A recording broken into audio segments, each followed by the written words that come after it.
xabsiga Hargeysa bishii May ee hore shaqaaqadii ka dhacday warshada kabista lagu xukumay halka waxaan leenahay madaxweyne horta aad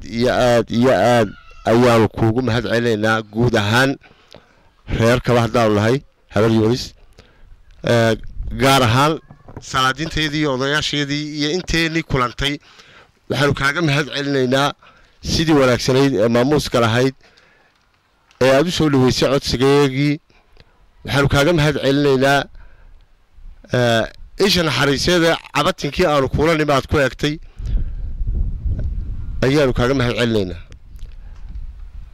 waxa la yiri qofkii xadiis baa wuxuu ahaa calayhi salaatu wasalaam rasuulka laga soo wariyay man lam yashkur an-naasa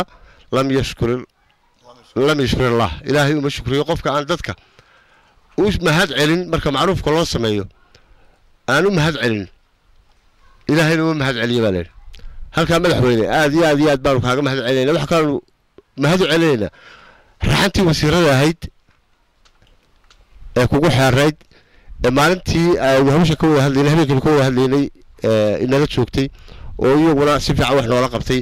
oo uu ka yahay wasiirka madaxtooyada wasiir xirsi iyo wasiir kale beesha ka soo jeeda wasiir kale beesha aan lahayn ka soo jeedaa arinta madaxweyne waa ka mahad celeynaa waana ku abaal haynaynaa waxa la yiri maama carbeed baa waxay ahayd idaa karamta kariiman malaktahu وإذا كرمت لئيما تمردا هدي قف كريمة عاد كراميسو واد كسبتها بالي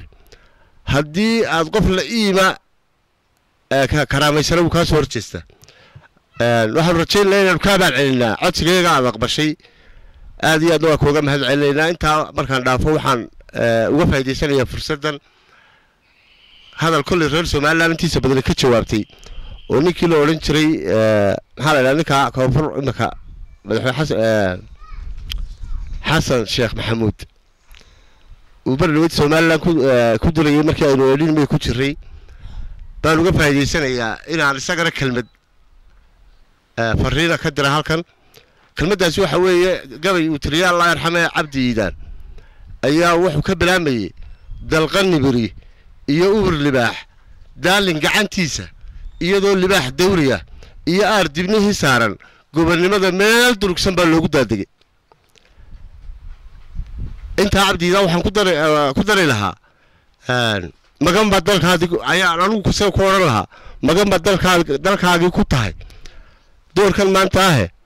dawladda shisheeye gobol duubka ku xeeya maadiga dalaad maamushiyo dawladnimo sheegtay